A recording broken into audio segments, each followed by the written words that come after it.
Hi there. Thank you for joining me today. I work during tax season for H&R Block, and my boss, one of my bosses, but the one that I answer to the most, her daughter's having a baby, so it's time for a new quilt. I've had this book for a long time, got it in an estate sale. Missouri Star Quilt Company, you just can't go wrong. And I like all of them that are in here, but this is the one that I chose, and it's called Floating Squares. And you can tell by looking how simple that's going to be. Let me show you a different view of it. Here's right here, you can kind of see. There's only 2 rows. You alternate the 2 rows. All right, let's get an even better picture.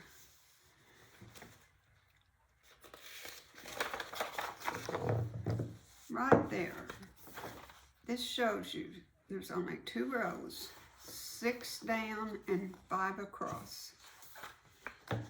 Very, very simple, but yet it will make a cute statement. Now, as it is in the picture, they have used a dark background and light squares. Because I have this particular fabric, light blue with bunny rabbits, and I don't know what else is on there, but I probably have 3 or 4 yards of it. So I wanted to use it. So I'm having that as my background color. My blocks here are going to be the dark. So we'll see how it looks. I think it'll be fine. It has a little bit of the grandmother, my boss, said that she likes just tans and browns and some blues. And so I'm making it the way she wants it. Now, I will tell you, if you want to go get this book, it says it's Winter Volume 3, but it doesn't give me a year. So I don't know how old this book is. But it's called Missouri Star Quilt Company, and then it just says block. So you can either order this book, or Missouri Star Quilt Company offers patterns free, and I bet you can get this on her website, MissouriStarQuiltCompany.com or MissouriStar.com. I don't know how it goes, but you can get the pattern. But I will make it as self-explanatory as I can, so that if you don't want to, you don't have to. You can do this. This pattern is for, it says, a confident beginner. So you decide if you're the confident beginner or not. All right, you're gonna need, if you use a charm pack, you're gonna need a package of the 5-inch squares. And 2 yards of background fabric. This is for the top, okay? And it has the border included. A 1/2 yard for your binding, and 3 yards for your backing. That's what you're going to need. Well, I don't have charm packs. I just don't keep them. So I have to cut my own 5-inch squares. So I'm going to show you how I did that. But if you had a charm pack, you would, of course, use it. But I don't. So, it's just like something might call for jelly roll strips. Well, a lot of us have to make our own. And jelly roll strips are 2.5 inches. So you just cut 2.5-inch strips and go for it. So anything that's a custom order of something like a charm pack or jelly roll, or what is that other one that's layer cake? Layer cake is 10 inches. You just cut out 10-inch squares, so you make it work. So I think that's all the pictures that I can show you. 2 different blocks, that's all there is. 2 different rows, that's all there is.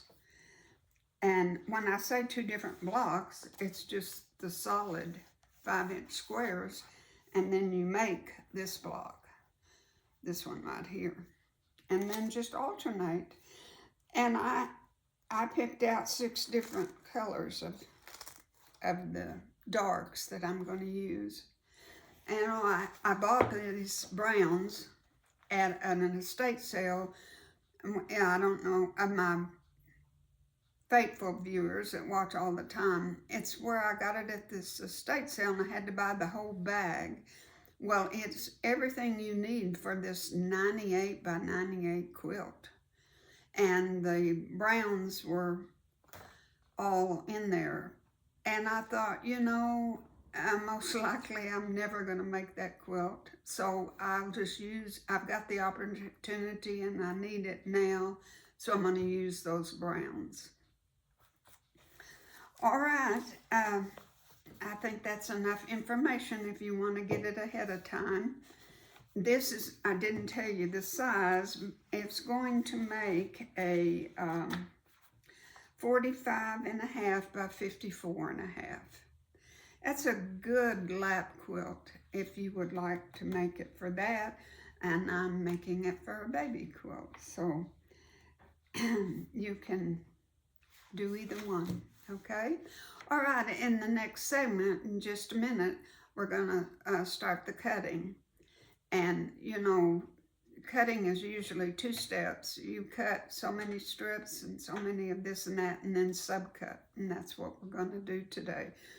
And then we'll put one together next week.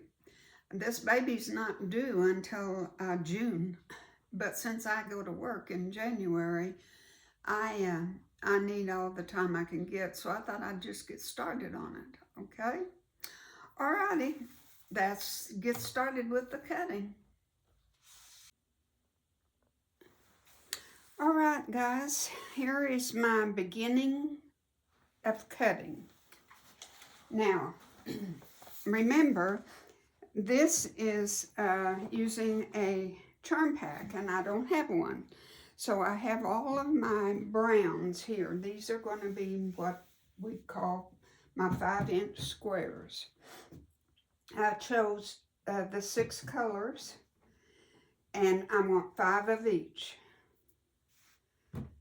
And these were just cut the width of the fabric in 5-inch strips. Then I have of the background, since I'm using the lighter as the background than what the picture showed, I have 2 2-inch strips, and I'm going to be subcutting 2-inch squares, and I want 40 of them. These, there's 9 5-inch strips, and I'm going to be cutting 49 of them. And then I will need 40 2 by 5-inch rectangles. Got that? Okay.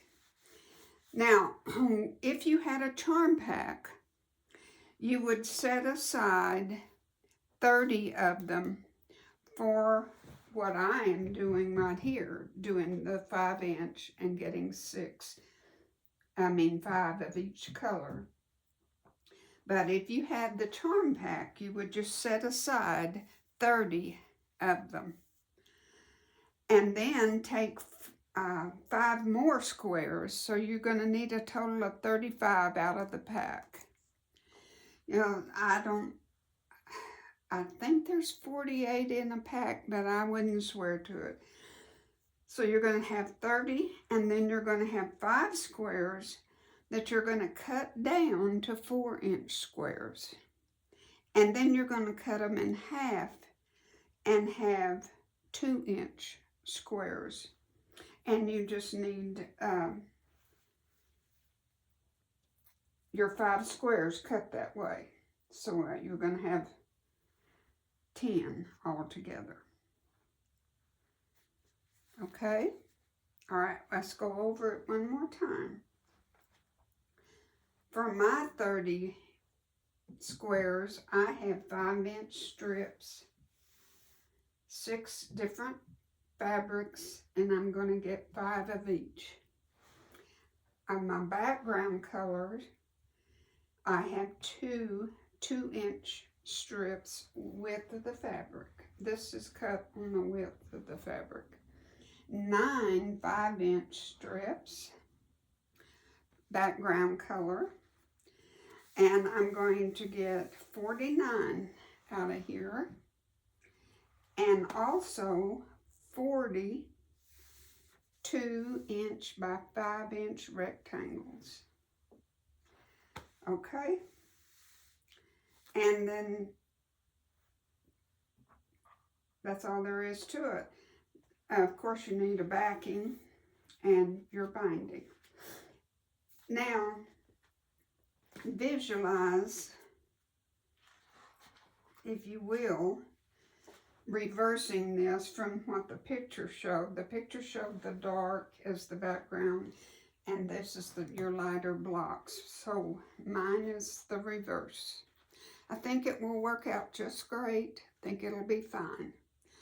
All right, I'm going to go ahead and subcut these into 2-inch squares, get my 49 of these 5-inch blocks, and then 40 of the 2-inch by 5-inch. And then when I come back, I'll show you all of it together, okay? All righty, thank you. Okay, everybody, here's my pieces all cut up out of my background. These are 5-inch squares, and there's 49 of them. There are 40 of the 2-inch squares and 40 of the 2 inches by 5. Then the dark ones, 5-inch squares, there's 30 of them. Of the 2-inch squares, there is 20. That's all there is to the quilt. That's all there is. Besides, of course, the backing and the binding. So we're ready to make our block for next week. Well, two blocks, 2 rows. And this is going to be, for you beginner quilters, this is going to be real simple, and I think it's going to turn out real cute. Now, when you have directional fabric like that, see the bunnies go every which way, so it's okay. You really can't go wrong. And the chickens go every which way. But if you do have directional, you need, now see on these, on the strips, you want to go this way, because the bunnies do go in up and down this way. Now, on the, I'm going to try to get, see, like the bunny, I'm going to try to get it like that. So I've got to pay attention, I guess is what I'm saying, when I do my blocks, because you want your patterns to be going. This doesn't matter, but this I have to kind of pay attention. Okay, join with me next week, and well, I'll have a block or 2 made, and we'll make a block. It's going to be a cutie. Thank you for watching.